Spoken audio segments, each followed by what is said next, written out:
ఇది మన పేట్ బషీరాబాద్ పోలీస్ స్టేషన్లో ఒక ఎఫ్ఐఆర్ రిజిస్టర్ అయింది 684/2026. ఈరోజే నాకు ఆర్డర్స్ వచ్చింది ఈ కేసుకి రిజిస్ట్రేషన్కి సూపర్విజన్ చేయడానికి. అందుకే నేను ఈరోజు పేట్ బషీరాబాద్ పోలీస్ స్టేషన్ వచ్చాను. ఇప్పుడు మన ఏసీపీ గారుతోటి అండ్ ఎస్హెచ్ఓ గారుతోటి ఇప్పటివరకు కేసులో ఏమేమి ఇన్వెస్టిగేషన్ జరిగింది, ఇది 8th మన దగ్గర రిజిస్టర్ అయింది. ఇప్పుడు ఇప్పటివరకు ఏమేమి జరిగింది, ఇంకా ఏం చేయాలి ప్రాపర్గా ఇన్వెస్టిగేషన్ చేయడానికి అన్నీ మేము డిస్కస్ చేశాము. ఒక ప్లాన్ ఆఫ్ యాక్షన్ డ్రాఫ్ట్ చేశాము. అదే ప్రకారంగా రేపు కూడా ఇది కంటిన్యూ అవుతుంది. విక్టిమ్ స్టేట్మెంట్ ఆల్రెడీ ఒకసారి రికార్డ్ అయింది, అది కూడా నేను చదివాను. ఇంకా ఫర్దర్గా మేము ఇంకా దీనిలో కొన్ని ఇన్ఫర్మేషన్ ఇంకా మనకు కావాలి.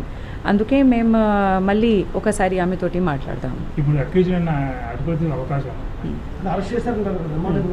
అది ఖచ్చితంగా ఇది మనకు అతను దొరికితే అతనికి ఆఫెన్స్ ప్రూవ్ అయితే మేము ఖచ్చితంగా అరెస్ట్ చేస్తాము.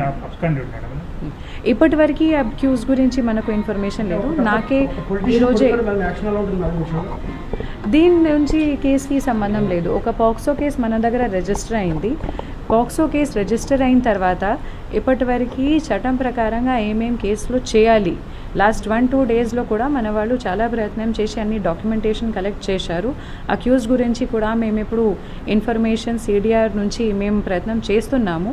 మనకు దొరికితే అతను మేము ఖచ్చితంగా పట్టుకుంటాం. నాకు ఈరోజు ఆర్డర్ వచ్చింది. ఈరోజు ఆర్డర్ వచ్చినప్పుడు నేను ఇమీడియట్లీ 1 అవర్ లోపల వచ్చాను అండ్ మేము పని స్టార్ట్ చేస్తాము. పొలిటీషియన్ నాకు ఆర్డర్స్ సిపి సైబరాబాద్ ఆఫీస్ నుంచి వచ్చింది. అదే మెమో ప్రకారంగా నేను పని స్టార్ట్ చేశాను.